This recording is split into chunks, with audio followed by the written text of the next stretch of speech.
Bismillahirrahmanirrahim. Alhamdulillahirabbil alamin. Assalatu wassalamu ala asyrafil anbiya'i wal mursalin sayyidina wa maulana Muhammadin wa ala alihi wa ashabihi wa man tabi'ahum bi ihsanin ila yaumiddin. Bismillah. Mari kita lanjutkan ngaji filsafat kita. Semoga teman-teman semua yang mengikuti ngaji ini masih tetap dalam istiqomah di jalan ilmu. Jadi nawaitunya tetap kita berniat untuk nambah ilmu demi peningkatan kualitas diri kita, juga kemaslahatan hidup kita fid dini wad dunya wal akhirah. Baik hidup keagamaan kita, hidup keduniaan kita, khususnya hidup kita nanti di akhirat. Oke, malam hari ini kita masih ada di sesi kebijaksanaan para faqih. Ini kemarin ada yang tanya ke saya, faqih itu apa toh Pak? Iya, saya lupa menjelaskan, harusnya minggu lalu saya jelaskan. Jadi faqih itu kalau didefinisikan secara harfiah adalah orang yang paham, orang yang mengerti. Atau secara umum kemudian faqih itu ya orang yang ngerti aturan dan syariat Islam. Orangnya namanya faqih. Nanti ilmunya disebut ilmu fikih. Baik. Malam hari ini kita lanjutkan. Hari ini kita membahas ulama besar mazhab Maliki, yaitu Imam Malik. Ini tokoh besar yang luar biasa. Nama lengkap beliau adalah Abu Abdullah Malik bin Anas bin Malik bin Abi Amir bin Amr bin Haris.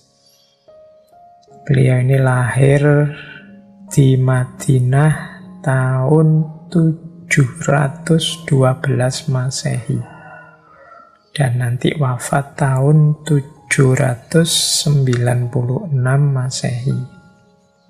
Oke, itu teman-teman ya sekilas gambaran tentang seorang Imam Malik. Nanti kita coba jelajahi lagi riwayat hidup beliau, hikmah-hikmah dan contoh-contoh dalam hidup beliau, termasuk nasihat-nasihat beliau.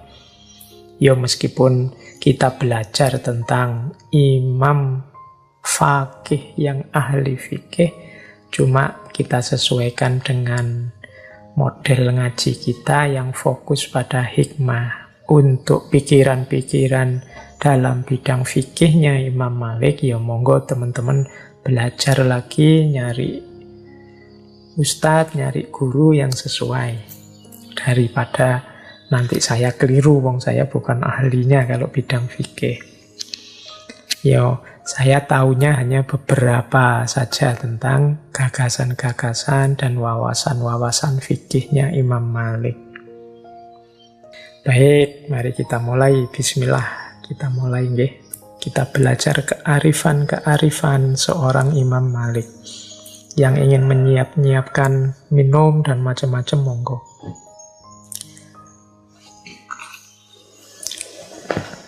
Baik, saya awali dari sebuah pernyataan yang luar biasa dari Imam Malik. Yaitu sesungguhnya aku ini tidak lain hanyalah manusia. Boleh jadi aku salah, dan boleh jadi pula aku benar.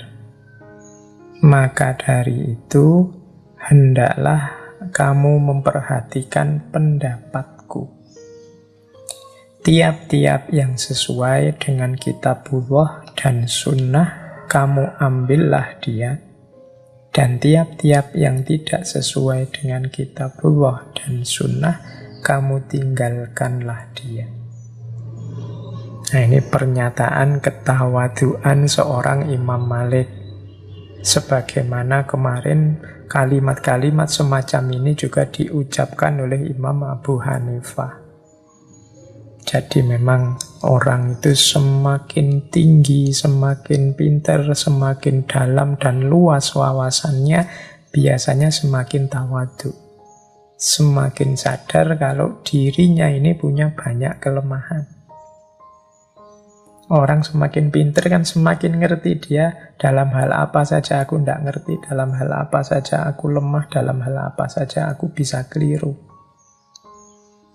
Tapi semakin orang sombong, semakin orang merasa pintar, semakin dia tidak sadar di titik-titik mana dia mungkin salah, di titik-titik mana dia mungkin keliru. Nah, ini bagi saya pelajaran ini saja sudah luar biasa kalau kita bisa meneladani.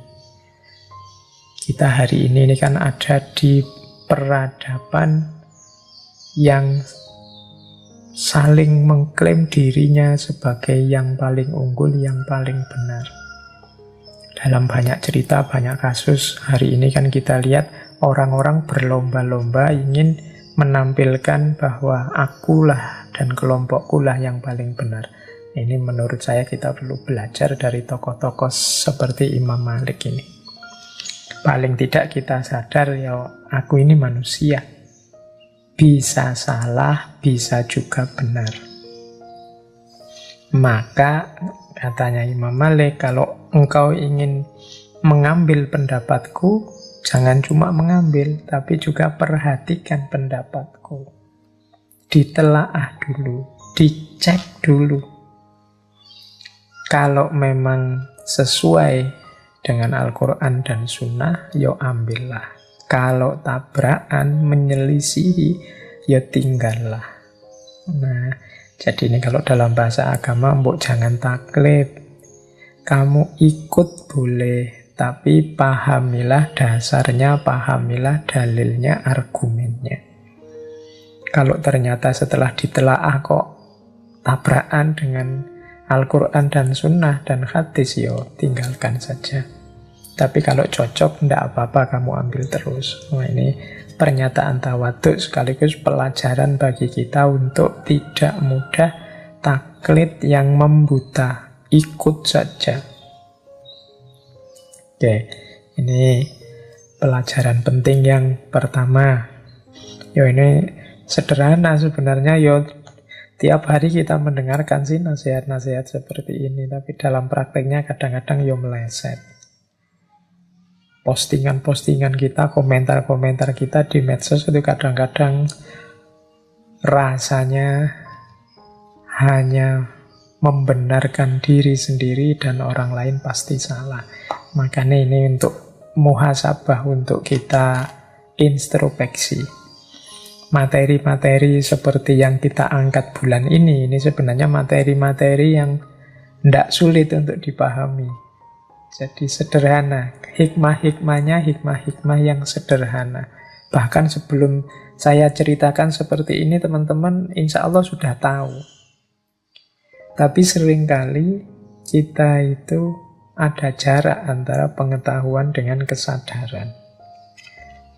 Sehingga kalau pengetahuan insya Allah teman-teman sudah lengkap, baik semua, tapi pengetahuan yang membuahkan kesadaran untuk menjalankan, ini yang kadang-kadang muncul, kadang-kadang hilang.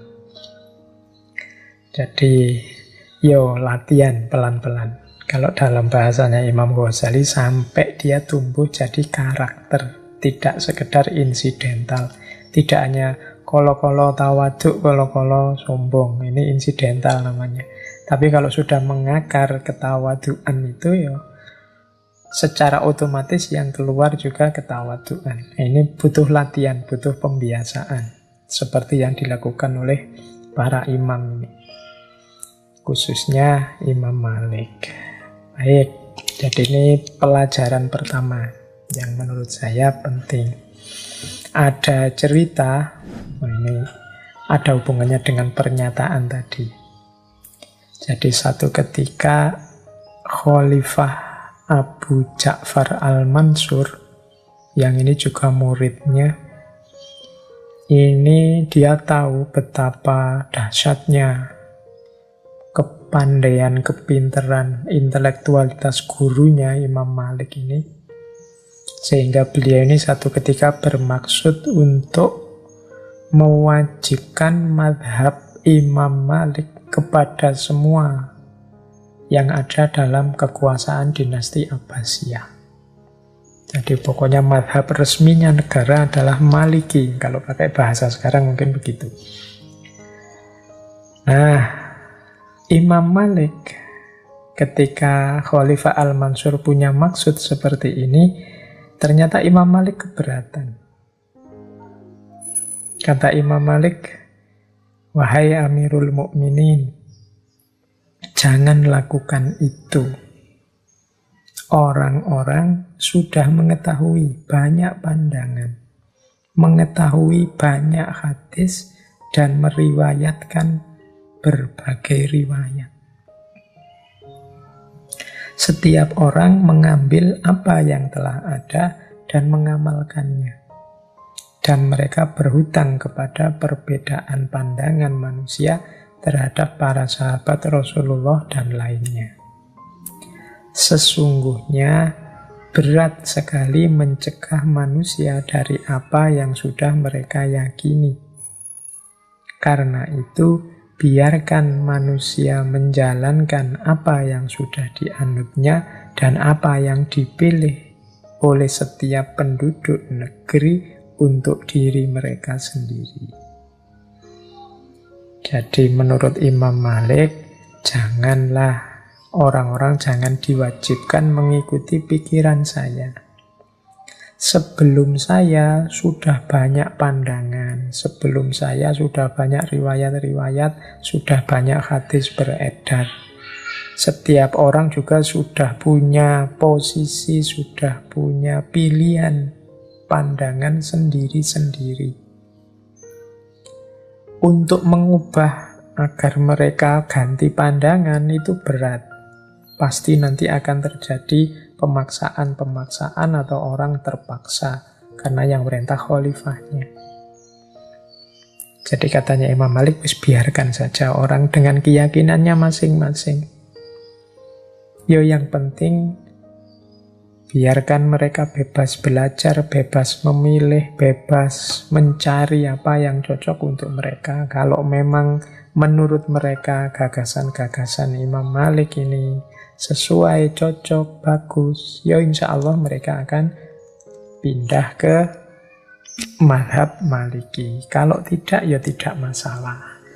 Nah, ini nanti nyambung dengan pernyataan sebelumnya. Wong saya ini juga manusia biasa yang bisa keliru meskipun juga bisa benar.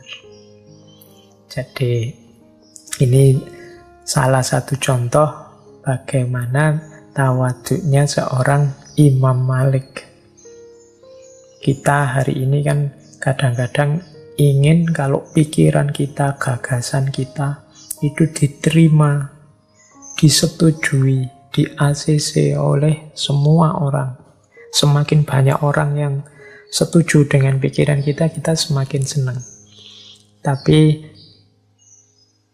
tokoh besar selevel Imam Malik, mereka tahu bahwa manusia itu punya kecondongan, punya kecenderungan sendiri-sendiri sesuai kecocokan mereka.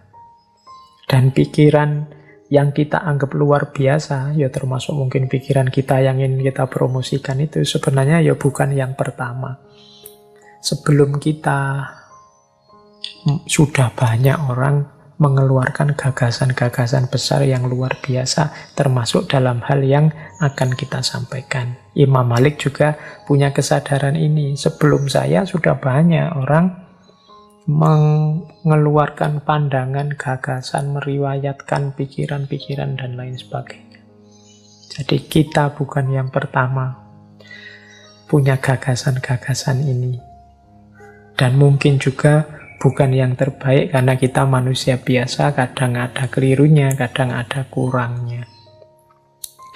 Oleh karena itu, silahkan kalau ingin berbagi pengetahuan, berbagi wawasan, berbagi ilmu, tapi tidak perlu memaksakan orang harus setuju dengan kita, tidak perlu memaksakan orang harus mau menerima pendapat kita. Setiap orang punya pandangannya sendiri-sendiri, setiap orang punya kecenderungannya sendiri-sendiri. Setuju dengan kita, alhamdulillah. Tidak setuju juga tidak apa-apa. Oke, ini menurut saya kearifan awal dari tokoh besar Imam Malik. Oke, kita teruskan. Nasihat apa lagi dari beliau? Nah, sekarang tentang ilmu. Nah, ini kuncinya ada di ilmu. Tadi kan beliau ini seorang faqih. Faqih itu berarti orang yang mendalam di bidang ilmu, khususnya ilmu agama. Ada beberapa pernyataan Imam Malik yang legend, monumental tentang ilmu ini. Yang pertama, mungkin banyak teman sudah pernah mendengar quote-quote dari Imam Malik ini yang sehubungan dengan ilmu. Sesungguhnya ilmu ini adalah agama, maka perhatikanlah dari siapa kalian mengambil agama kalian. Jadi bidangnya Imam Malik ini kan fikih, hubungannya langsung dengan agama. Agama itu kan dalam hidup kita vital, penting. Jadi dia yang mendampingi kita sebagai pedoman untuk hidup di dunia dan untuk sukses nanti di akhirat. Maka karena agama itu penting, maka perhatikanlah dari siapa kalian mengambil agama kalian. Kita ini kan mau tidak mau dalam beragama mengikuti orang-orang yang kita percayai sebagai ahli. Mengikuti orang-orang yang kita terima sebagai yang punya otoritas di bidang agama. Kecuali teman-teman sendiri merasa pinter, mungkin merasa levelnya mujtahid misalnya, itu baru beraktivitas sendiri. Tapi sebagian besar kita kan mengikuti dalam beragama. Meskipun bilangnya kembali pada Al-Quran dan hadis atau Al-Quran dan sunnah, kalau orang seperti kita ini kan mengakses langsung Al-Quran dan sunnah, kadang tidak paham atau bahkan yang lebih bahaya lagi salah paham.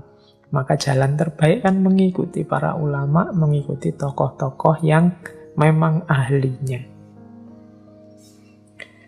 Nah, oleh karena itu, perhatikan dari siapa engkau mengambil agamamu. Orang yang akan kamu ikuti, yang akan kau jadikan kiblat, itu cermati benar. Jangan sampai keliru dari segala aspeknya. Karena kalau keliru, berarti yang rusak adalah agama kita. Karena kita mengambil agama secara keliru dari orang yang keliru. Nah, ini kalimatnya populer sekali. Perhatikanlah dari siapa kalian mengambil agama kalian. Dari siapa engkau mengambil agamamu. Jadi ini rumus untuk kita hati-hati. Coba mulai sekarang. Ini teman-teman semua kan punya idola-idola, punya rujukan-rujukan dalam beragama. Coba ditelusuri selama ini yang diikuti siapa. Sudah cocok apa belum? Alhamdulillah kalau sudah cocok. Tapi kalau masih ada keraguan-keraguan, ya ditelaah lagi, diteliti lagi. Jangan sampai kita mengambil agama secara salah dari orang yang salah. Oke, itu yang pertama tentang ilmu. Nah, yang kedua, kata Imam Malik sehubungan dengan ilmu lagi, ini ada pernyataan yang populer sekali. Bukanlah dikatakan ilmu suatu pengetahuan yang diperoleh dengan banyak riwayat. Ilmu adalah cahaya yang diletakkan Allah dalam hati. Nah, jadi mengumpulkan riwayat, belajar dari tokoh-tokoh, mencari referensi-referensi, ini upaya kita. Yang upaya ini tidak jaminan berbuah. Upaya ilmiah kita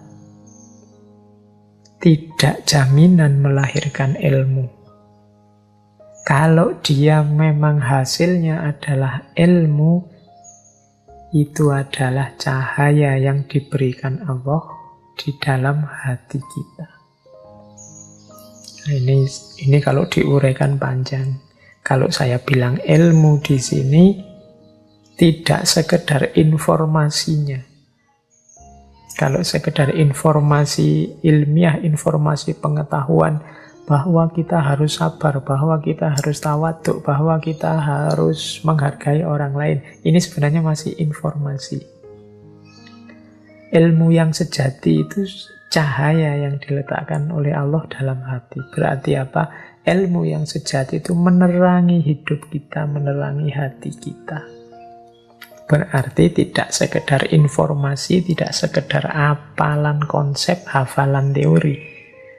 Tapi ilmu adalah sesuatu yang menerangi hidup, membuat hidup kita bercahaya.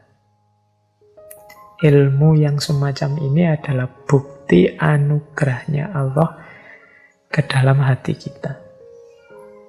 Bukti kita nyambung, kita berhubungan dengan Allah. Jadi makanya setiap kali mendapat ilmu dengan kesadaran bahwa ilmu ini adalah cahaya untuk meningkatkan kualitas hidup kita, untuk menerangi jalan kita menuju Allah, harusnya kita segera bersyukur. Ya, mungkin kita selama ini dapatnya baru informasi-informasi, belum ilmu. Kalau itu memang masih levelnya riwayat. Nah, yang sejati ilmu itu dia bentuknya cahaya. Ya mudahnya dia manfaat untuk hidup kita, dia maslahat untuk masyarakat kita. Cahaya itu kan mencahayai, dalamnya juga mencahayai sekitarnya. Jadi baru bisa dikatakan ilmu kalau dia cahaya yang diletakkan Allah dalam hati kita.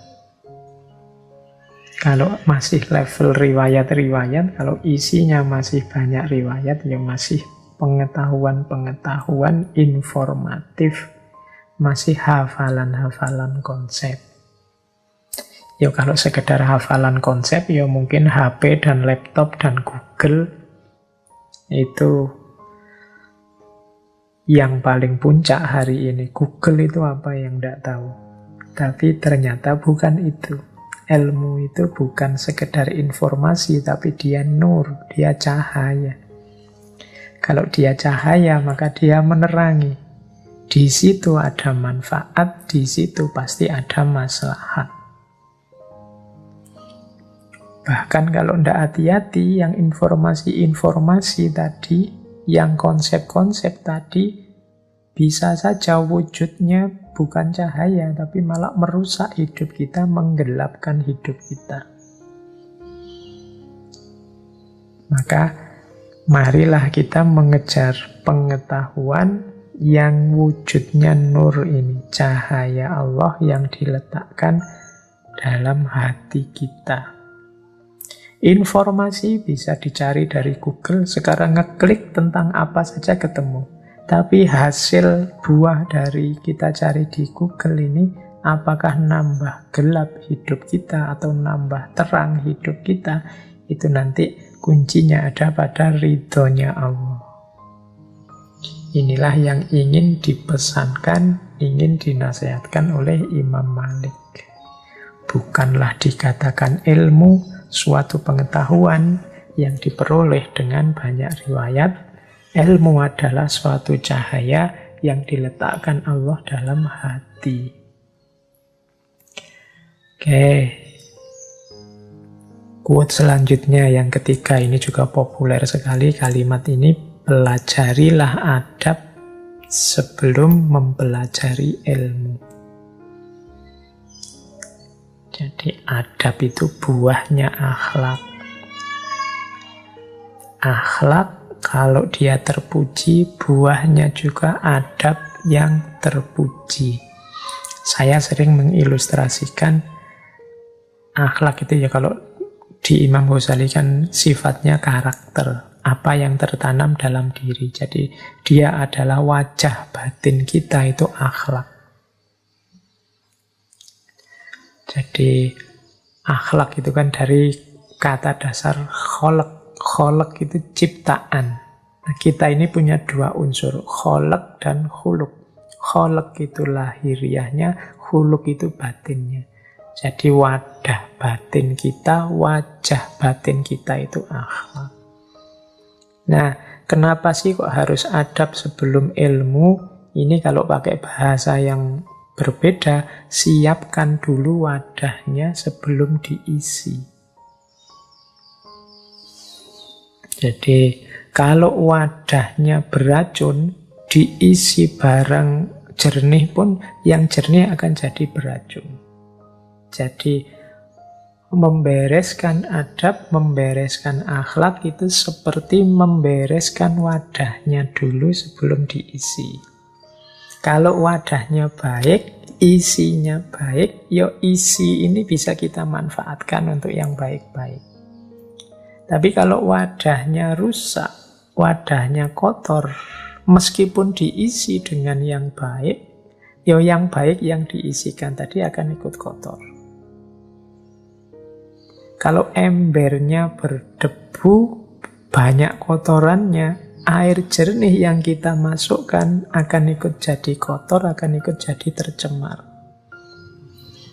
Nah, dengan logika ini, maka sebelum memasukkan ilmu ke dalam diri kita, siapkanlah wadahnya, yaitu jiwa kita, batin kita. Wajah batin kita itu kan khuluk, akhlak tadi. Jadi bereskan akhlak dulu sebelum mempelajari ilmu. Karena begitu ilmu yang positif, yang baik masuk, dia akan dikelola sesuai dengan apa yang ada dalam diri kita. Inilah mengapa kadang-kadang ada orang yang, dia juga baca kitab kuningnya luar biasa loh, dia guru-gurunya luar biasa loh. Mungkin pernah belajar agama sekian puluh tahun. Tapi sekarang kok gayanya begitu ya? Kok keluarnya begitu ya? Kok rasanya keras ya, kasar ya? Kok rasanya isinya kok menyakitkan hati terus ya kalau dia ngomong dan seterusnya? Itu mungkin tidak salah gurunya, tidak salah kitabnya, tidak salah lembaga tempat dia menimba ilmu. Mungkin wadahnya belum disiapkan dulu. Sehingga yang baik-baik yang masuk jadinya rusak. Itu kalau teman-teman mengulang dulu rekamannya ketika kita belajar Bidayatul Hidayahnya Imam Ghazali. Jadi ini termasuk yang yazdad ilman walam yazdad hudan. Banyak orang yang ilmunya nambah, tapi hidupnya tidak semakin dapat hidayah, tidak semakin baik. Ilmu yang hadir dalam dirinya jadi alat untuk kerusakan-kerusakan, kemudorotan yang dia lakukan. ilmunya jadi justifikasi terhadap yang tidak baik, yang kotor yang dia lakukan. Karena ilmu yang baik ini ternyata masuk ke wadah yang kotor. Biar wadahnya baik, ya dibereskan dulu akhlaknya, dibereskan dulu adabnya. Jadi pelajarilah adab sebelum mempelajari ilmu. Yo, kadang-kadang kita kan di ngaji filsafat ini dapat banyak sekali wawasan. Lu itu wawasan sebanyak itu kalau wadahnya ndak bagus. Yo, ilmu yang bagus-bagus itu kita peralat untuk kepentingan kita yang ndak mesti bagus. Karena ternyata wadah kita belum terlalu bersih. Oke, semoga bisa ditangkap yang saya sampaikan ini. Jadi ini tidak semata-mata pelajaran akhlak, tapi juga akhlak yang berhubungan dengan ilmu. Semacam menyiapkan tempatnya untuk kehadiran ilmu yang itu terpuji. Terus, ada lagi quote yang ini juga populer dari Imam Malik. Tidak sepantasnya seorang yang berilmu membicarakan satu pengetahuan pada orang yang tidak menaatinya. Karena itu adalah penghinaan kepada kemuliaan ilmu. Oh, ini mungkin sindiran pada kita ya. Kita ini kan sering cerewet.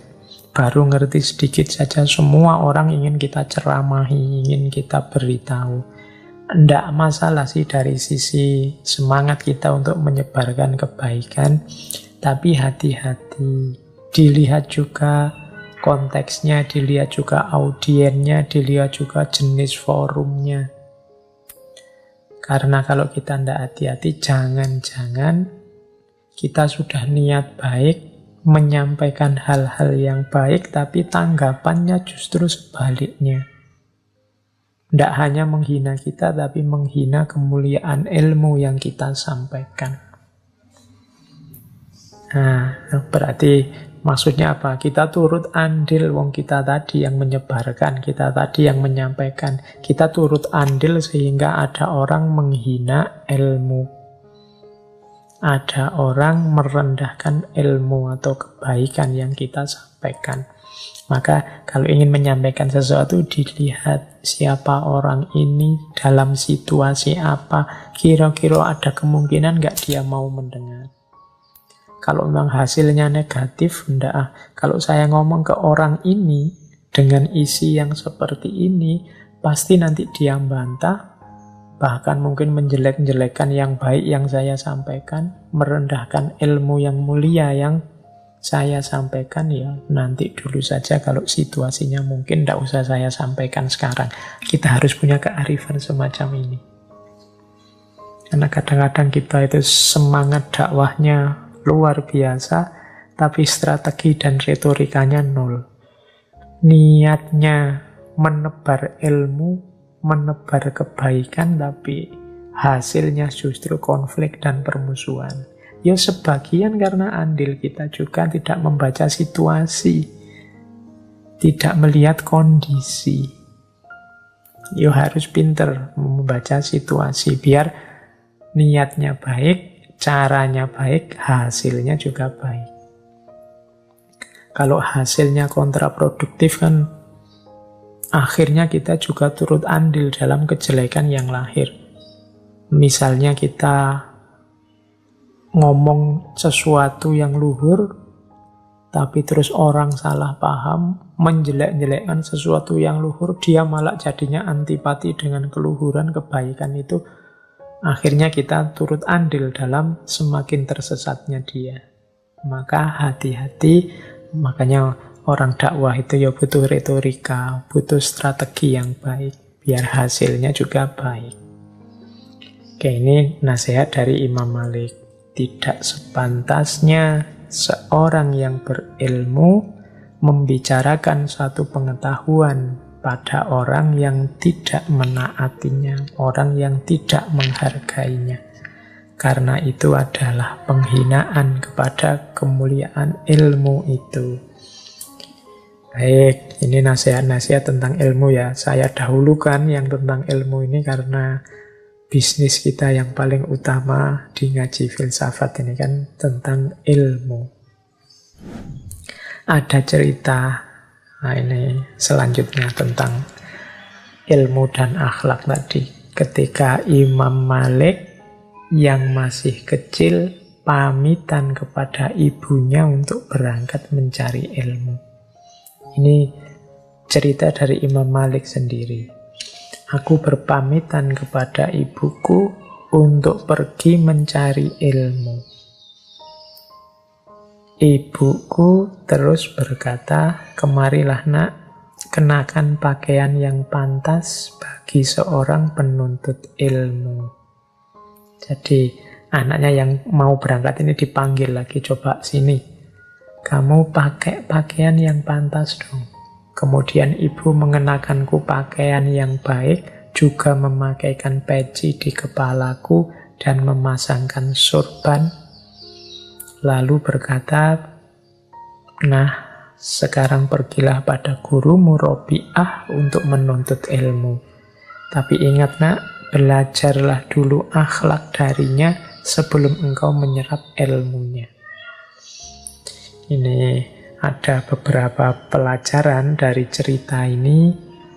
Yang pertama adalah sikap memuliakan ilmu, memuliakan aktivitas mencari ilmu, memuliakan para guru yang menuntun ilmu, dan memuliakan apapun yang berhubungan dengan ilmu.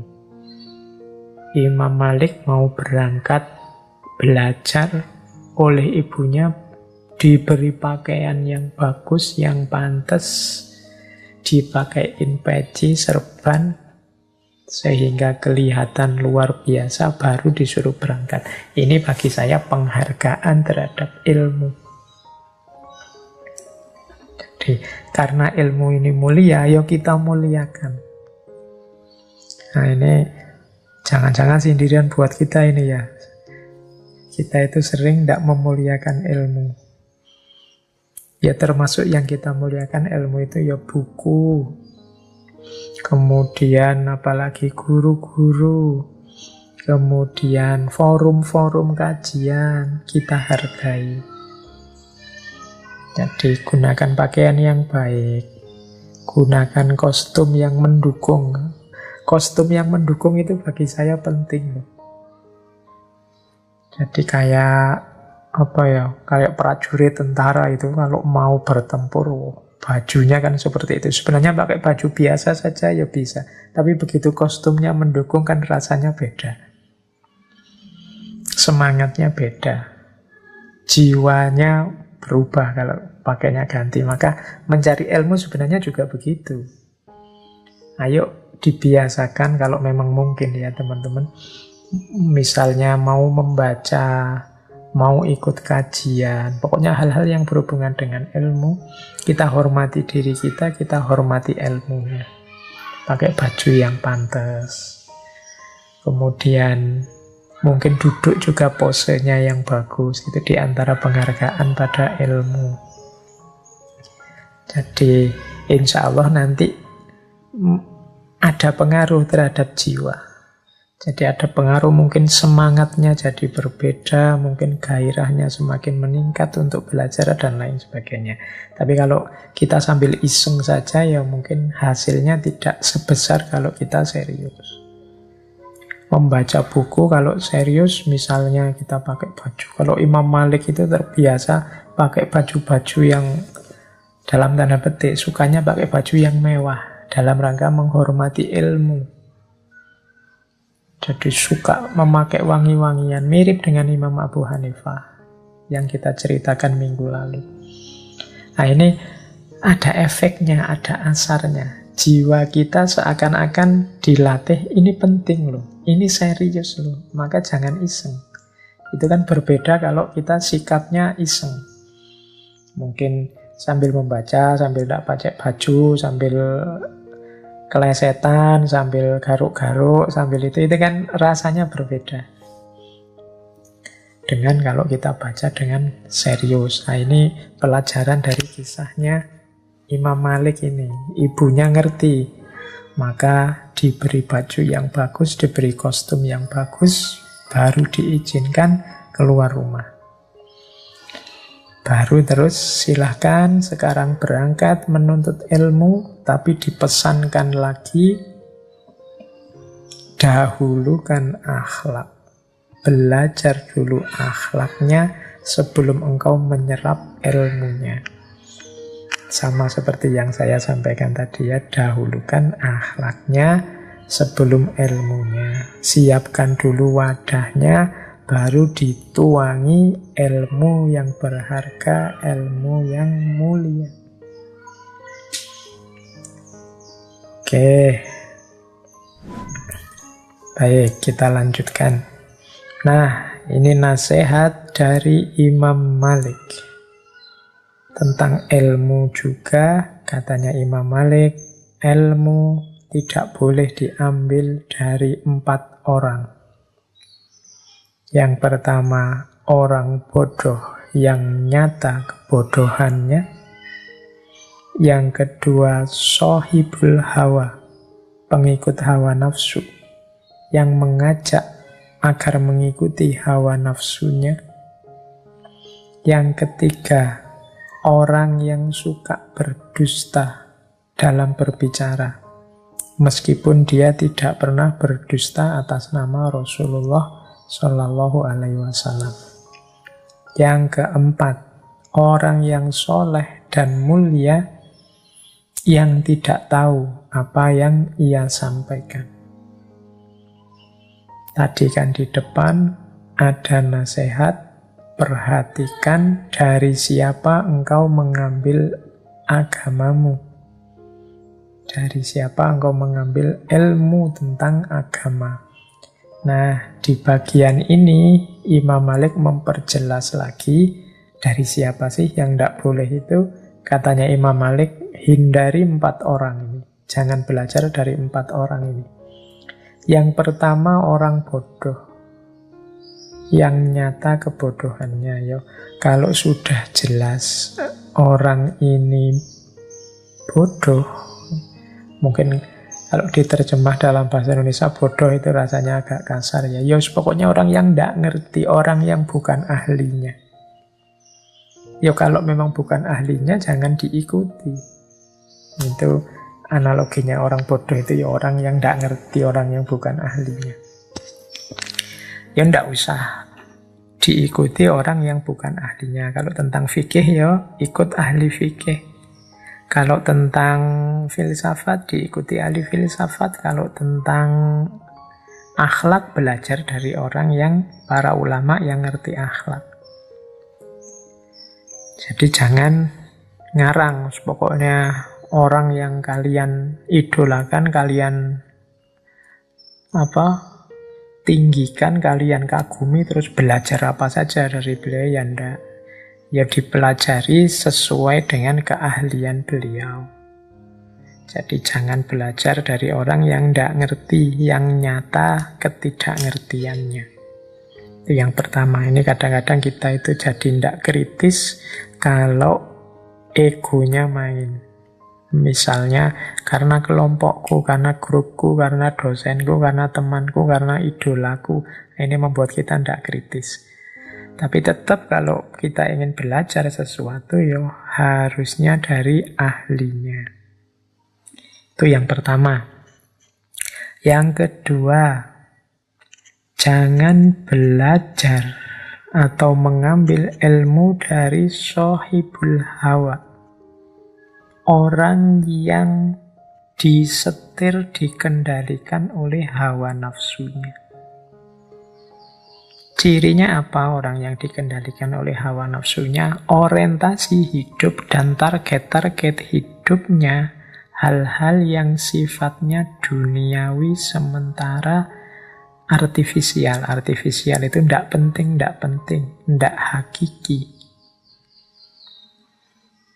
Jadi sohibul hawa itu ya targetnya tidak akan jauh-jauh. Misalnya dari harta, tahta, kehormatan duniawi, dan yang sejenis itu. Pujian, kekaguman orang, itu ciri-ciri sohibul hawa. Ingin memamerkan ilmunya, ingin memamerkan ketinggian wawasannya, ingin dipuji orang tentang kepandaiannya, dan yang sejenis itu juga cirinya sohibul hawa. Kalau ada orang jenis ini, hati-hati, kalau bisa tidak usah mengambil ilmu dari orang jenis ini. Karena orang-orang semacam ini biasanya yang disampaikan adalah yang sesuai dengan kepentingan dan ambisinya. Kalau ada hal-hal yang tidak cocok dengan kepentingan dan ambisinya, dia loncati. Kadang yang jelek-jelek pun karena dia pinter, dia carikan dalilnya.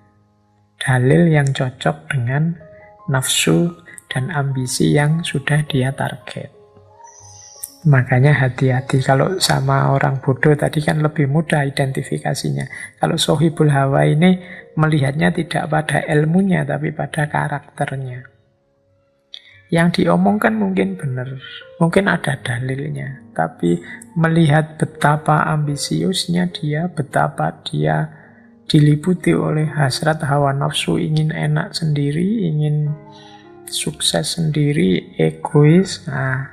Harus kita mundur sebentar, hati-hati. Jangan-jangan kebenaran yang dia sampaikan itu sudah dipotong-potong, direduksi sesuai keinginan dan ambisinya. Yang ini kadang-kadang harus hati-hati. Kalau dalam dunia filsafat ada istilah kaum sofis. Kaum sofis ini karena dia pinter, kalau ngomong ya mengagumkan banyak orang, logis, rasional, masuk akal. Orang biasa tidak bisa berpikir seperti itu. Cuma kaum sofis ini dikenal oportunis. Jadi dia tergantung siapa yang bayar, tergantung siapa yang ngontrak, kebenaran bisa diatur. Jadi kebenaran bisa diatur itu argumen bisa dipilih-pilih. Kan saya sering bilang, akal itu pinter menjustifikasi. Tergantung hati mengarahkan kemana. Hati itu kalau diarahkan ke kebaikan, ya akal bisa menunjukkan dalil argumen untuk mendukung kebaikan. Tapi kalau hati cenderung pada yang jelek, ya akal akan mampu menyusun argumen untuk mendukung kejelekan. Ini teorinya Imam Ghazali. Jadi sohibul hawa. Ayo hati-hati kita hindari. Yang ketiga, para pendusta. Berarti sebelum kita mengikuti orang lain, ini harus kita cek track recordnya ini. Ini ternyata para pendusta, jangan diikuti. Ya kalau para pendusta kan khawatirnya dia berdusta, bohong. Maksudnya ayat sebenarnya ini dipelintir jadi itu. Ini para pendusta. Maksudnya hadis ini A, tapi untuk kepentingannya maksudnya dibelokkan jadi B. Para pendusta. Bahkan seandainya dustanya tidak seperti yang saya contohkan tadi, tidak tentang ayat, tidak tentang hadis. Kalau di situ kan ada kalimat walaupun tidak pernah berdusta atas nama Rasulullah. Dustanya mungkin urusan-urusan sepele, urusan-urusan kecil. Tapi orang yang mudah berdusta ini bahaya untuk diikuti. Tidak sibuk, bilang sibuk. Ini terus bohong. Sudah makan, bilangnya belum makan, atau sebaliknya. Ini kan sebenarnya jujur tidak apa-apa, tapi kadang-kadang kita milih bohong. Kemudian tidak masuk, bilang masuk. Jenis-jenis ini kan bohong sederhana sekali. Tiap hari mungkin kita lakukan secara tidak sengaja. Tapi kalau dibiasakan dia menjadi karakter. Membuat diri kita tidak terpercaya. Kata-kata yang keluar dari mulut kita jadinya tidak sikoh. Tidak sikoh itu tidak kuat, tidak bisa dipercaya. Meskipun kita bohongnya hanya kecil-kecil, tapi kalau kecil-kecil banyak akan membentuk karakter sebagai pembohong. Kan ada hadisnya itu, iyyakum wal kadhiba, hindarilah bohong. Karena kalau kita yataharral kadhiba, kalau kita membiasakan kebohongan, maka kita akan menjadi orang yang kadzaban, seorang pembohong. Bohongnya sudah jadi karakter. Orang yang bohongnya sudah jadi karakter itu ya, kalau dia berbohong tidak ada rasanya, sudah biasa saja. Karena sudah tiap hari dia begitu. Jadi yang ketiga, jangan mengambil ilmu dari para pembohong. Yang keempat, nah ini juga kita harus hati-hati. Kalau ini sebenarnya baik, tapi ternyata ya orang soleh, orang mulia menyampaikan kebaikan, tapi dia sendiri tidak tahu dengan yang dia sampaikan. Dia sendiri tidak paham dengan apa yang dia sampaikan. Mungkin dia ini hanya mengulang-ulang saja, mungkin dia ini hanya taklid, mengikuti saja. Ini juga katanya Imam Malik harus hati-hati kita ikuti. Kalau dalam bahasa filsafat, orang ini sebenarnya baik, cuma tidak kritis. Cuma dia tidak ingin paham dasarnya, argumennya dari yang dia sampaikan. Pokoknya baik disampaikan, dia tidak mendalami. Nah, ini juga harus hati-hati, karena setiap pernyataan, setiap dalil yang disampaikan, setiap pendapat yang disampaikan itu kan harus ngerti benar dasarnya. Tidak sekedar mindah kata dari tokoh A kita sampaikan ulang. Jadi ini kita juga harus hati-hati kalau ada orang hanya peniru, hanya follower, pengikut. Jadi 4 orang yang harus kita hati-hati dalam mengambil ilmu dari mereka. Kalau bisa ya dihindari. Yang pertama orang bodoh, yang kedua pengikut hawa nafsu dan kepentingan, yang ketiga orang yang suka berdusta, dan yang keempat orang yang tidak tahu dia itu sebenarnya ngomong apa, dia sendiri tidak paham. Nah, ini 4 orang yang kita harus hati-hati dalam mengambil ilmu. Karena tadi ya, ini katanya Imam Malik di atas tadi loh, ini urusan agama, maka hati-hati dari siapa engkau mengambil agamamu. Terus kita lanjutkan. Sekarang ada juga nasihat beliau tentang zuhud. Ada 2 kalimat dari Imam Malik yang berhubungan dengan zuhud. Yang pertama kata Imam Malik, apabila seseorang itu zuhud, Allah akan memberi nikmat kepadanya. Yang kedua, zuhud itu bukan ketiadaan harta, namun mengosongkan hati darinya. Ini 2 kalimat untuk jadi bahan kita muhasabah. Jadi orang zuhud itu orang yang hatinya tidak terikat, tidak tergoda oleh dunia. Katanya Imam Malik, justru sebaliknya orang yang tidak terikat dan tidak tergoda ini akan mendapatkan nikmat dari Allah. Mungkin kalau pakai bahasa lain, kalau engkau tidak mengejar dunia, dunia yang mengejarmu. Ya tentunya atas seizin Allah. Jadi dengan cara zuhud, kita bisa semakin dekat dengan Allah, hati kita tidak sibuk dengan dunia, dan ternyata dunia yang mengejar kita, Allah yang mencukupkan dan memberi nikmat dalam hidup kita. Nah, ini mental semacam ini adalah mentalitas zuhud. Ya mungkin agak beda dengan kita. Kalau kita ini kan masih banyak takut-takutnya dalam hal duniawi. Takut kalau besok tidak dapat pekerjaan, misalnya teman-teman mahasiswa. Takut apa cukup gajiku sekian, misalnya yang sudah punya pekerjaan. Takut kira-kira nanti saya bisa dapat jodoh apa enggak ya, misalnya yang jomblo. Ketakutan-ketakutan semacam ini menunjukkan kita belum masuk dalam kualifikasi orang yang zuhud. Orang yang zuhud itu tidak ada takutnya kalau urusan duniawi. Jadi kalau urusan dunia, mau apapun yang terjadi, seorang yang zuhud itu akan ridho. Tapi bukan berarti tidak mau bekerja, bukan berarti tidak mau kaya. Kalau mau kaya oke saja, bekerja ya dilakukan sepenuh hati sebagai tanggung jawab kemanusiaan dan tanggung jawab ketuhanan. Tapi hasilnya apa, buahnya seperti apa ya, tidak jadi ukuran, tidak jadi hitungan. Satu-satunya ukuran dan hitungan hanya ridhonya Allah. Mental semacam ini namanya mental zuhud.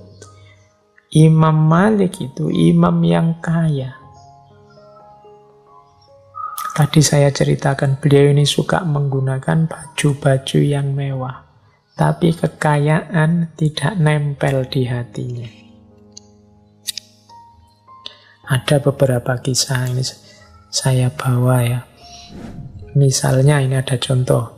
Ada ceritanya Imam Malik. Jadi Imam Malik ini punya tabiat kalau orang memberi hadiah, ya diterima. Tapi hadiah itu tidak membuatnya terikat, tidak membuatnya terpengaruh, bahkan kalau mungkin dikembalikan lagi. Jadi ada cerita,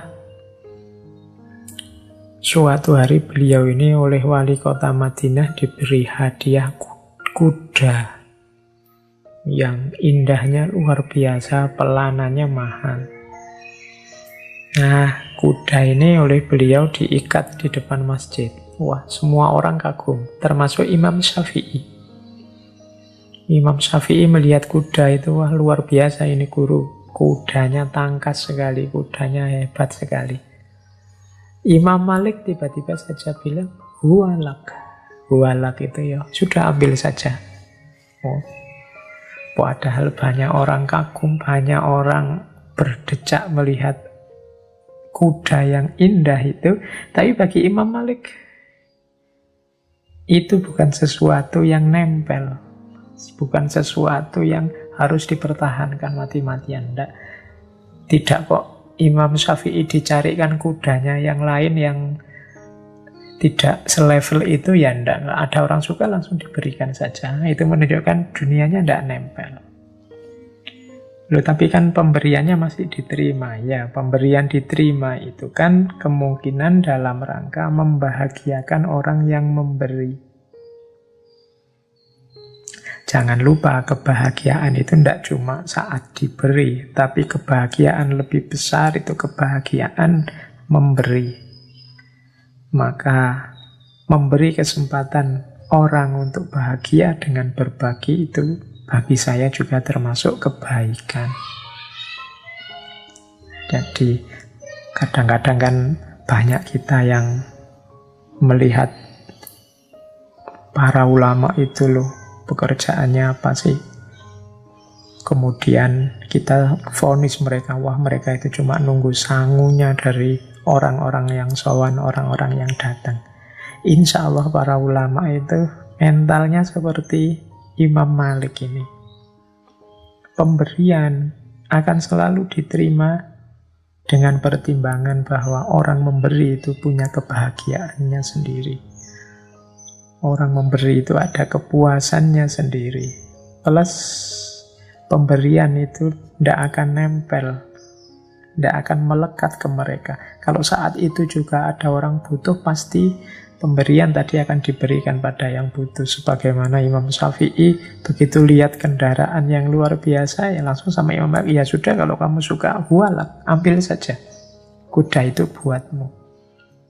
Nah, ini contoh sikap yang tidak terikat oleh dunia. Ini yang disebut mental zuhud. Kaya raya tapi batinnya adalah batin yang zuhud. Ada cerita lagi. Suatu ketika Imam Malik ini dikirimi uang 1000 dinar oleh Khalifah Al-Hadi. Nah, Imam Malik sudah curiga ini, karena yang memberi Khalifah mesti ada pamrihnya. Nah, dalam kasus seperti ini, oleh Imam Malik, uang ini disimpan baik-baik, tidak disentuh sedikit pun. Suatu ketika Khalifah datang ke Madinah setelah menunaikan ibadah haji, mengunjungi Imam Malik. Nah, sambil datang ini membawa salam tempel, kalau sekarang namanya ya. Uang yang diamplopi itu 1000 dinar lagi. Kemudian beliau merayu Imam Malik untuk pindah ke Baghdad, diberi jabatan yang tinggi. Nah, oleh Imam Malik, kebetulan Khalifah Al-Hadi datang, tawaran untuk pindah ke Baghdad ditolak, uang salam tempelnya ditolak, plus dulu uang 1000 dinar yang dikirim, yang sama sekali belum disentuh, dikembalikan lagi. Nah, ini salah satu contoh bagaimana beliau ini tidak terikat oleh dunia, punya mentalitas zuhud. Oke, baik, kita lanjutkan lagi ya. Nah, ada salah satu contoh hikmah yang luar biasa dari Imam Malik, adalah sikap yang tidak sok tahu. Jadi Imam Malik ini dikenal punya kalimat idola, yaitu la adri, atau aku tidak tahu. Dan ini banyak sekali cerita-cerita tentang tabiat sangat tawaduknya Imam Malik. Jadi beliau ini tidak mengklaim dirinya tahu segala hal. Kalau memang ada pertanyaan yang beliau tidak tahu, beliau tidak malu-malu jawab, saya tidak tahu. Dan tidak akan ngarang-ngarang jawaban untuk menghibur orang biar kelihatan pinter, enggak. Atau biar orangnya puas, enggak. Kalau tidak tahu ya tidak tahu. Karena urusan ilmu tidak bisa sembarangan. Ada cerita seorang laki-laki dari jauh, dari tempat yang jauh, datang pada Imam Malik tentang satu masalah. Imam Malik menjawab, la uhsinuha. Jadi la uhsinuha itu artinya aku tidak ngerti masalah itu dengan baik. Bayangkan, ini tidak sekedar tidak tahu. Aku tahu, tapi pengetahuanku belum tuntas. Makanya jawabannya la uhsinuha. Aku tidak ngerti masalah itu dengan baik. Nah, laki-laki ini mendesak. Karena mungkin bayangannya dia kan ini ulama besar, masa tidak tahu. Tolonglah, aku telah melakukan perjalanan jauh untuk bertanya kepadamu tentang masalah ini. Imam Malik terus menegaskan, ketika engkau kembali ke tempat tinggalmu, kabarkan pada masyarakat di sana bahwa aku berkata kepadamu, la uhsinuha. Jadi ya aku ngerti kamu orang jauh, tapi aku ndak ngerti masalah itu dengan baik. Jadi ya nanti kalau kamu kembali pada masyarakatmu, katakan saja apa adanya. Jawabannya Imam Malik, la uhsinuha. Nah, ini contoh ulama besar yang sadar diri dan tahu diri. ngerti batas pengetahuannya. Kalau memang tidak tahu, ya bilang tidak tahu, biar tidak menyesatkan orang. Ada cerita dari Khatib Al-Baghdadi, dan beliau cerita bahwa Imam Malik itu satu ketika pernah ditanya 48 masalah. Yang dijawab hanya 2. Sisanya dijawab dengan la adri. Jadi sisanya dijawab dengan tidak tahu. Ya karena memang tidak tahu, mosok ngarang. Karena memang tidak tahu kan tidak mungkin terus dikira-kira, apalagi urusan agama. Jadi saya tidak tahu. Bahkan tidak hanya la adri, tadi kan la uhsinuha. La uhsinuha itu jane yang ngerti, tapi belum tuntas. Aku belum tahu dengan baik. Nanti saja kalau sudah dicek sampai baik, baru berfatwa. Kalau memang belum tahu, ya belum tahu. Makanya ada satu quotes yang luar biasa dari kalimatnya Imam Malik, Junnatul alim qauluhu la adri. Jadi bentengnya orang alim adalah kata-kata la adri. Aku tidak tahu. Nah ini cuma ya bukan berarti terus ini menyembunyikan ilmu. Ya kalau tahu ya disampaikan tahu. Tapi kalau tidak tahu jangan gaya tahu.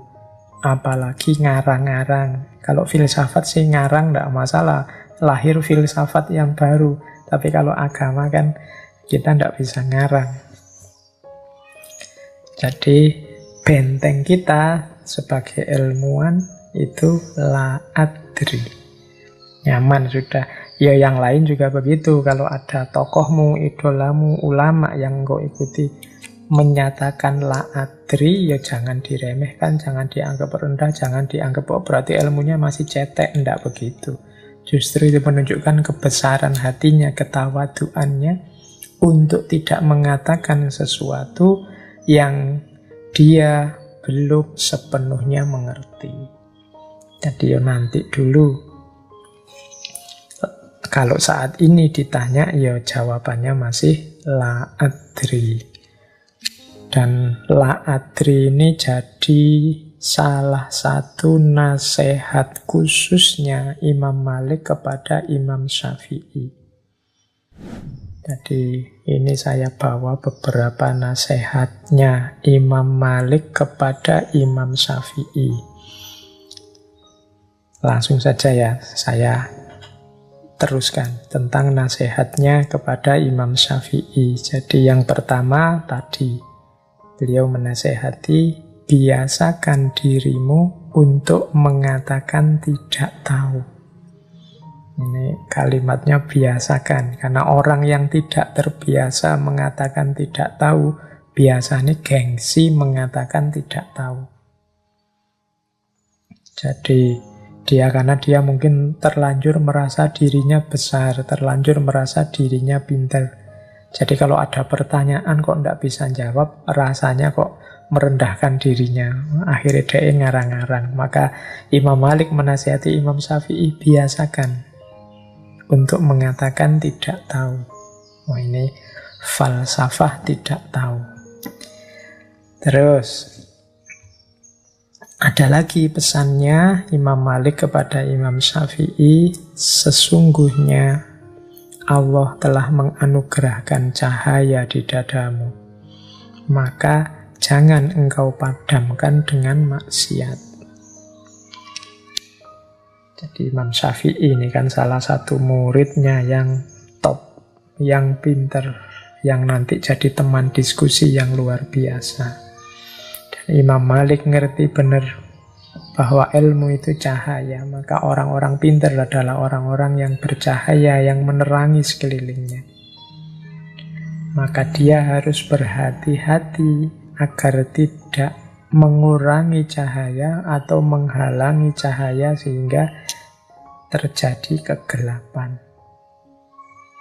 Apa yang mengurangi intensitas cahaya dan juga mengubah cahaya jadi kegelapan, maksiat.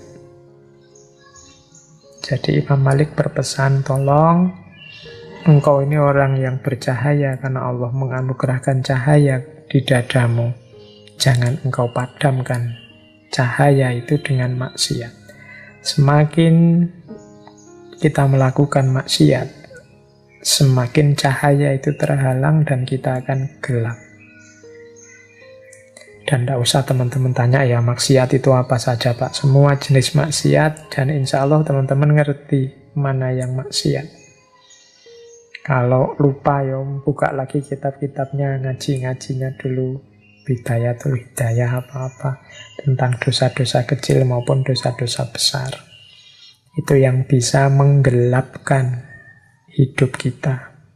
Menjauhkan kita dari cahayanya Allah. Oke, kalau ini teman-teman insya Allah sudah ngerti. Terus ada nasihat lagi terkenal dari Imam Malik pada Imam Syafi'i. Jadilah engkau orang yang paling banyak diam di antara manusia.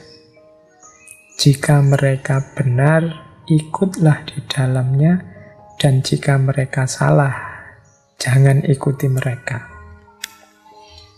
Ini mungkin penting juga nasihat buat kita ya. Kita hari ini kan tidak betah untuk diam.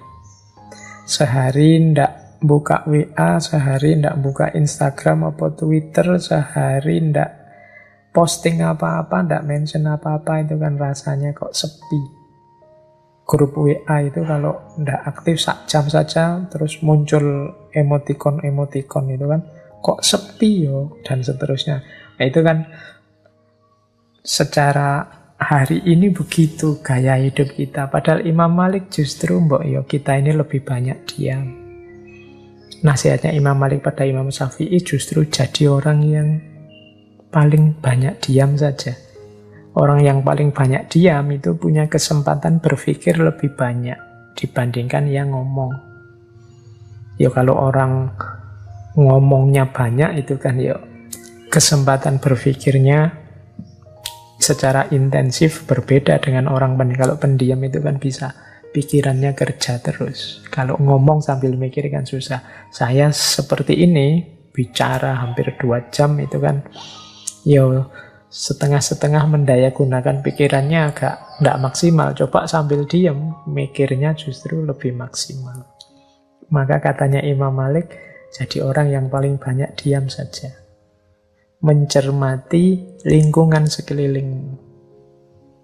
Kalau orang-orang di sekelilingmu benar, ya ikuti. Kalau orang-orang di sekelilingmu salah, ya jangan diikuti. Ini berarti kan mulutmu diam, tapi pikiranmu jangan. Telaahmu terhadap masyarakat jangan.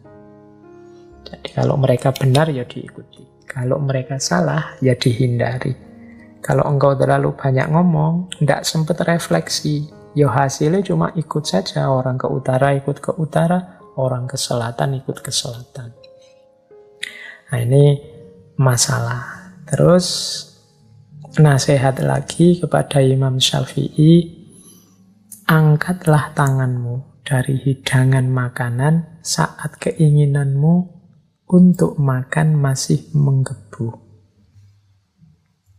Ini mungkin dengan kata lain, nasihat ini ingin agar Imam Syafi'i jangan rakus, jangan serakah, jangan memuaskan egomu, jangan memuaskan keinginanmu sampai sak pol-pole, sak tuntas-tuntase.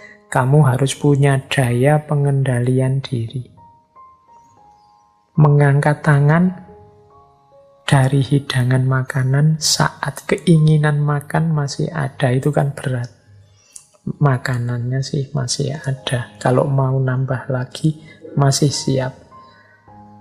Dan sebenarnya juga belum terlalu kenyang, masih ingin nambah lagi. Tapi nasihatnya Imam Malik, kalau engkau bisa berhenti dalam situasi seperti itu, ya berarti engkau punya kemampuan mengendalikan diri. Hasrat dan nafsu jangan dimanjakan. Jadi ini salah satu jalan untuk mendidik diri. Kita ini kan sering kesulitan di sini. Kalau sudah seneng itu terus. Mungkin di antara teman-teman ada yang maniak game ya, game online apa game apa. Itu kan terus. Coba nasihatnya Imam Malik ini dijalankan. Keinginan main gamenya masih menggebu-gebu, kuotanya masih banyak, tapi ya saatnya berhenti ya berhenti. Jadi kemampuan mengendalikan diri. Nah, ini nasihat-nasihat penting ini saya pilih dari Imam Malik pada Imam Syafi'i yang menurut saya relevan untuk kita ikuti juga hari-hari ini. Oke, ini Imam Malik dan Imam Syafi'i ini kan guru murid, sama-sama pinter, sama-sama luar biasa. Dalam banyak pandangan mereka ini berbeda. Tapi tetap Imam Syafi'i menghormati Imam Malik. Imam Malik menyayangi Imam Syafi'i. Ada banyak cerita perbedaan pendapat antara guru murid ini, tapi berakhir dengan kegembiraan. Berakhir dengan kebahagiaan semuanya. Ini perlu kita teladani. Berbeda tidak harus konflik. Jadi ada cerita begini. Jadi suatu ketika Imam Malik ini bilang pada Imam Syafi'i pandangannya tentang rezeki. Katanya Imam Malik, rezeki itu datangnya tanpa sebab. Orang itu cukup bertawakal pada Allah, nanti Allah akan memberi rezeki. Rumusnya, katanya Imam Malik, lakukan yang menjadi bagianmu, selanjutnya biarkan Allah mengurus yang lainnya. Ini Imam Malik mengikuti hadis, kalau sabdanya Rasulullah, kalau kalian bertawakal pada Allah, sebenar-benarnya tawakal, Allah akan memberikan rizki kepada kalian, sebagaimana rizki kepada burung yang pergi dalam keadaan lapar, lalu pulang dalam keadaan kenyang. Jadi pendapatnya Imam Malik, rezeki itu tidak usah dicari, cukup orang itu jalankan tugasnya dengan baik. Yang guru jadi guru dengan baik, dosen jadi dosen dengan baik, yang tani ya kerjakan lahannya dengan baik, sudah. Rezekinya apa, berapa, seperti apa, itu urusannya Allah dan akan datang sendiri. Nah, ini pendapatnya Imam Malik. Nah, Imam Syafi'i punya pendapat yang berbeda kepada gurunya. Wahai Syekh, karena tadi alasannya hadis seperti burung yang pergi dalam keadaan lapar lalu pulang dalam keadaan kenyang, Imam Syafi'i bilang, wahai Syekh, kalau burung itu tidak keluar dari sangkarnya, bagaimana mungkin ia mendapatkan rezeki? Jadi gurunya bilang rezeki itu tidak usah dicari, dia akan datang sendiri. Kalau Imam Syafi'i bilang ya ndak, rezeki ya harus dicari, harus dijemput. Nah, ini beda pendapat, tapi ya ndak gegeran. Nah, ada cerita terus. Suatu ketika Imam Syafi'i ini berjalan-jalan, beliau melihat serombongan orang sedang panen anggur. Wah, terus Imam Syafi'i, wah, ini ada kesempatan untuk dapat rezeki. Imam Syafi'i terus membantu panen anggur itu, membantu orang panen. Nah, setelah panen selesai, Imam Syafi'i diberi imbalan beberapa ikat anggur sebagai balas jasa. Wah, ini seneng Imam Syafi'i ini dapat anggur, lumayan ini. Selain dapat anggur ini, saya mau menunjukkan ke guruku bahwa teoriku yang lebih benar. Datanglah Imam Syafi'i dengan membawa anggur pada Imam Malik. Ditaruhlah anggur itu di depan Imam Malik. Imam Syafi'i cerita pengalamannya tadi, membantu orang panen anggur. Terus Imam Syafi'i bilang, seandainya saya tidak keluar dari pondok kita ini dan melakukan sesuatu membantu orang panen, ya tentu saja anggurnya tidak akan pernah nyampe di tangan saya ini yang kita makan bareng-bareng ini. Kalau saya diam saja, ya anggurnya tidak datang. Mendengar kalimatnya Imam Syafi'i ini, Imam Malik ya tersenyum. Kemudian dia ngincipi anggurnya. Loh, hari ini tuh aku ndak keluar kemana-mana, aku yo ngajar saja seperti biasa. Tapi tadi itu aku mikir, alangkah nikmatnya ya kalau panas-panas gini ada anggur datang. Tiba-tiba engkau datang sambil bawa beberapa ikat anggur. Loh, bukankah ini bener aku toh? Lakukan yang jadi bagianmu, rezeki urusannya Allah. Nah, jadi dua orang guru murid pendapatnya beda, masing-masing membawa bukti. Akhirnya bagaimana? Akhirnya dua-duanya sama-sama tertawa, sama-sama senang menikmati anggur bersama-sama. Ini adabnya orang beda pendapat. Berakhir dengan gembira, berakhir dengan bahagia, saling tertawa bersama. Semoga kita juga begitu. Kita ini susah sekali kalau beda pendapat diakhiri dengan bahagia bersama, tertawa bersama. Sering-seringnya kita itu kalau beda pendapat berakhir dengan konflik, nambah musuh. Oke, kita lanjutkan. Nah, ini ada juga nasihat dari Imam Malik kepada kita untuk tahu batas. Jadi karena memang ilmu agama itu bertaburan hal-hal yang gaib, sehingga bisanya kita cuma percaya saja.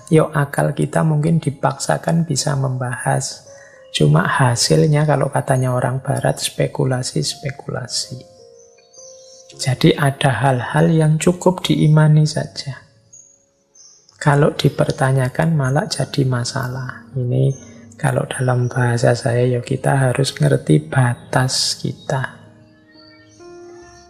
Jadi suatu ketika ada cerita di majelisnya Imam Malik ini, ada orang bertanya, mungkin ini orangnya belajar filsafat. Jadi pertanyaannya agak aneh-aneh. Wahai Imam Abu Abdullah, yang maha pengasih itu maksudnya Allah yang bersemayam di atas arsy. Ini mengutip surat Toha ayat 5. Ar-Rahmanu alal arsyistawa. Bersemayam di atas arsy. Penanya ini kemudian tanya, bagaimana sih bersemayam di atas arsy itu? Imam Malik mendengar pertanyaan ini kemudian tampak tidak berkenan. Dari situ nanti lahir kalimat beliau yang terkenal sekali, al-istiwa'u ghairu majhulin wal kaif ghairu ma'qul wal imanu bihi wajibun wassu'alu anhu bid'atun.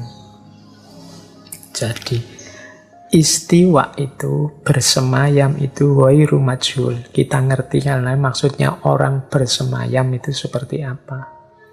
Wal kaif ghairu ma'qul. Tapi kalau bersemayamnya Allah itu ghairu ma'qul. Pikiran kita tidak akan nyampe seperti apa bersemayamnya Allah. Wal imanu bihi wajibun. Tapi kita wajib beriman. Wong ini Al-Quran yang bilang.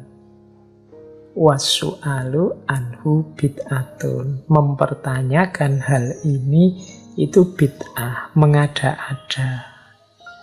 Kenapa disebut mengada-ada? Lawong wal kaifu wairu ma'kul. Detail caranya akal kita tidak akan nyampe. Jadi kalau minta jawaban pasti bagaimana Allah bersemayam, tidak akan bisa kita. Cukup kita imani bahwa Allah bersemayam. Seperti apa? Wallahu a'lam bishawab.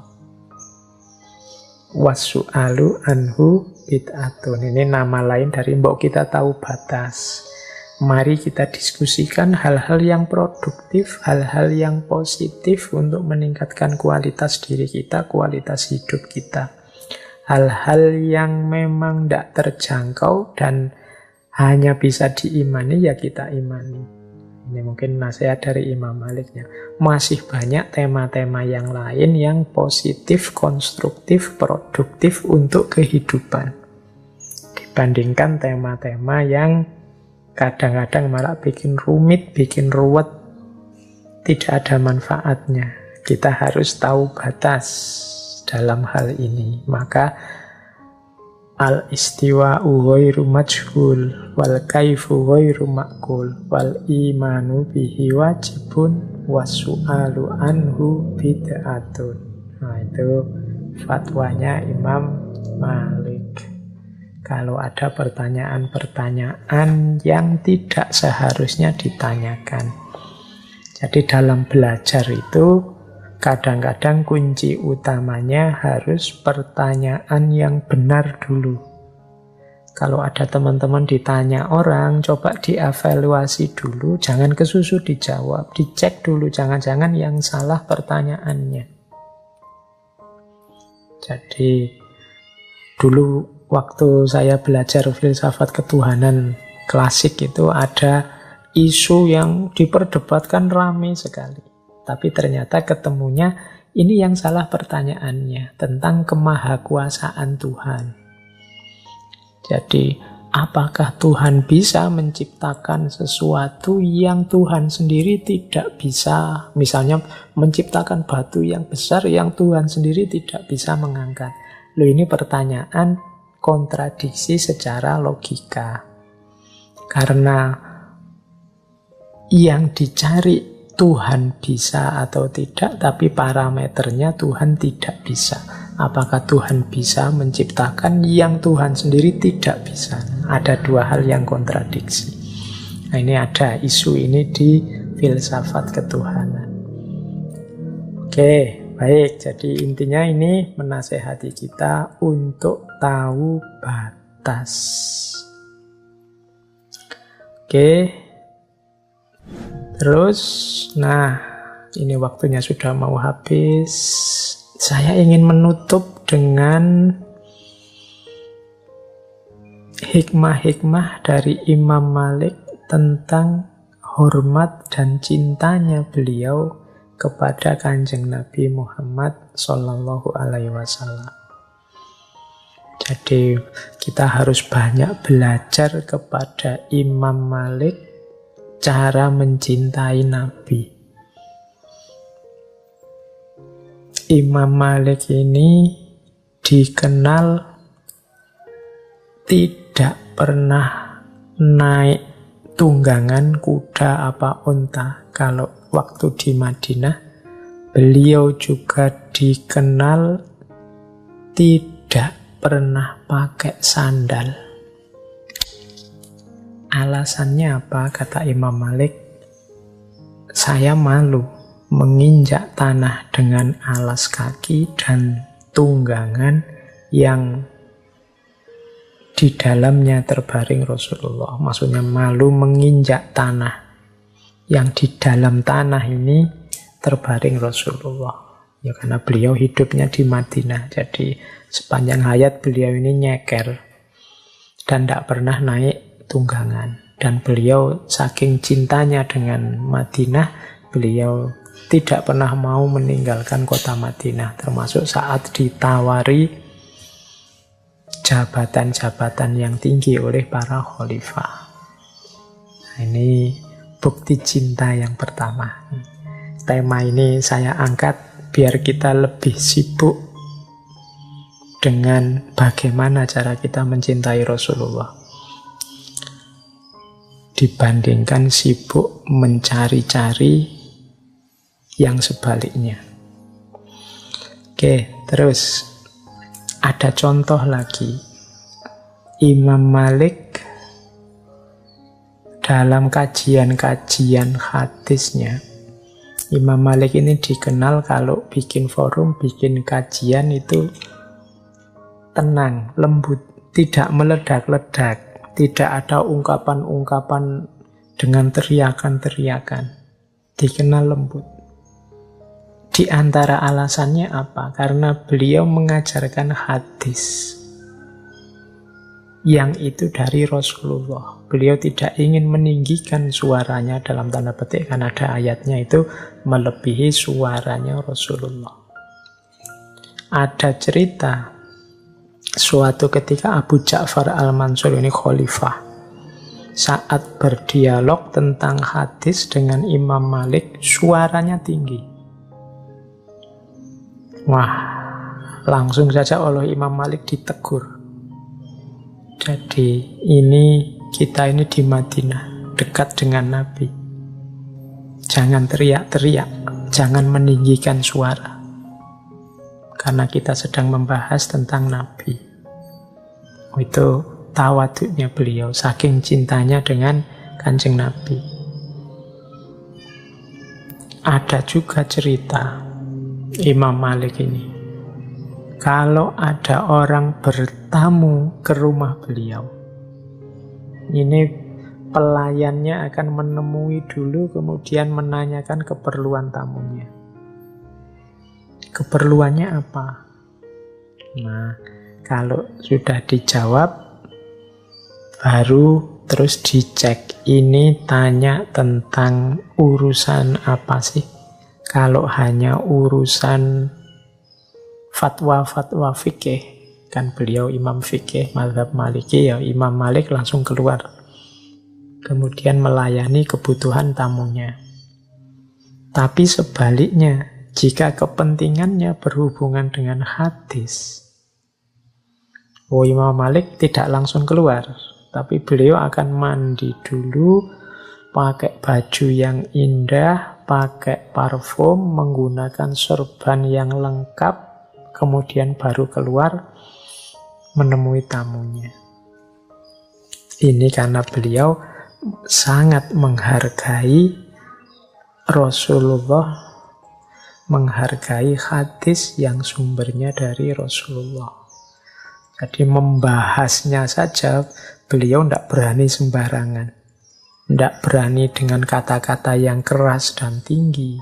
Tidak berani dengan baju yang sembarangan, bahkan mandi dulu pakai parfum. Ini ekspresi cintanya seorang Imam Malik kepada Kanjeng Nabi. Ini boleh kita tiru, boleh kita ikuti. Ini wujud ekspresi penghormatan dan cinta kepada Rasulullah. Bahkan ada cerita, tadi kan di depan saya ceritakan bagaimana Imam Malik ini sempat mengalami hukuman cambuk karena fatwanya tentang baiat kepada khalifah. Nah, ceritanya Imam Malik ini dicambuki sampai pingsan. Saat pingsan dan siuman, beliau kemudian berkata kepada masyarakat Madinah saat itu, "Saksikanlah wahai khalayak, aku telah mengikhlaskan penderaku, aku telah mengikhlaskan, ku maafkan orang mencambuki aku ini." Nah, itu orang-orang heran, loh ini kok langsung dimaafkan ya, padahal dia telah menyiksa. Setelah ditanya jawabannya Imam Malik apa? "Aku takut saat aku meninggal dan bertemu Rasulullah, maka aku sangat malu pada beliau jika ada kerabat Rasulullah yang masuk neraka gara-gara aku." Ja'far bin Sulaiman ini kan keponakannya Khalifah Al-Mansur, yang kalau dari segi silsilah disambung-sambung ya nanti ketemu dengan Kanjeng Nabi, ketemu dengan Rasulullah. Nah, Imam Malik ini meskipun sudah disiksa, dicambuki sampai pingsan, beliau tidak mau membalas, bahkan memaafkan. Alasannya apa? Aku takut nanti kalau aku meninggal ketemu Rasulullah, ada keluarga dan kerabat Rasulullah yang masuk neraka gara-gara aku. Meskipun bukan salahnya Imam Malik, dia malu kalau ketemu Rasulullah. Mungkin khawatir Kanjeng Nabi, ini ulama inilah yang menjadi sebab Ja'far bin Sulaiman masuk neraka. Mungkin itu bayangannya Imam Malik begitu. Sehingga langsung begitu sadar dimaafkan. Oke, itu salah satu bukti cintanya Imam Malik kepada Rasulullah. Baik, saya kira sudah ya. Masih adakah waktu? Oke, kalau masih ada saya tambah satu cerita lagi. Ini biar kalau tema-tema kayak gini enak cerita-cerita saja biar tidak terlalu berpikir. Ada cerita ini hubungannya dengan Rasulullah juga. Ini pelajaran buat kita. Jadi satu ketika Imam Malik ini dijamu murid-muridnya. Makan enak untuk buka puasa. Begitu melihat hidangan, ini Imam Malik menangis. Wah, ini murid-muridnya heran. Wahai guru, kenapa menangis? Apa engkau tidak berkenan dengan hidangan yang kami siapkan? Imam Malik cerita bahwa hal yang sama dulu pernah dialami oleh guru beliau, yaitu Imam Ja'far Shadiq. Imam Ja'far Shadiq itu pernah juga dijamu oleh Imam Malik untuk buka puasa, dan dalam perjamuan itu Imam Ja'far Shadiq juga menangis. Terus Imam Malik tanya, wahai guru, kenapa kok menangis? Apa tidak cocok dengan hidangan yang saya siapkan? Terus Imam Ja'far Shadiq menjawab, wahai muridku, ketahuilah jika aku sekarang teringat kepada datukku Nabi Muhammad Shallallahu Alaihi Wasallam. Dulu ketika beliau masih hidup, beliau sering berbuka hanya dengan 3 buah kurma. Bahkan tak jarang karena tidak ada makanan lagi, beliau berbuka hanya dengan sebutir kurma. Itu pun dibagi 2 dengan istri tercinta, Sayyidatuna Aisyah radhiyallahu anha. Padahal beliau adalah Nabi akhir zaman, makhluk paling mulia dan kekasih Allah. Meskipun demikian, Nabi tetap merasakan nikmat dan bersyukur serta memperbanyak ibadah kepadanya. Jadi Imam Ja'far Shadiq ini terharu melihat hidangan kok ya enak-enak, padahal dulu Rasulullah itu makan hanya 3 kurma, kadang 1 kurma dibagi 2. Itu pun sudah bersyukur dan memperbanyak ibadah. Bagaimana dengan aku? Itu yang membuat Imam Ja'far Shadiq menangis. Nah, selanjutnya Imam Malik, muridnya, mengalami peristiwa yang sama, dan beliau ingat juga perkataannya Imam Ja'far Shadiq, teringat kesederhanaan hidup Rasulullah, sehingga beliau juga menangis. Oke, ini salah satu cerita menunjukkan rasa cinta terhadap Rasulullah dan kesiapan untuk meneladani laku yang dijalankan oleh Rasulullah dari Imam Malik. Oke, teman-teman, saya kira itu malam hari ini. Semoga ada manfaat-manfaat, hikmah-hikmah yang bisa diambil dari Imam Malik.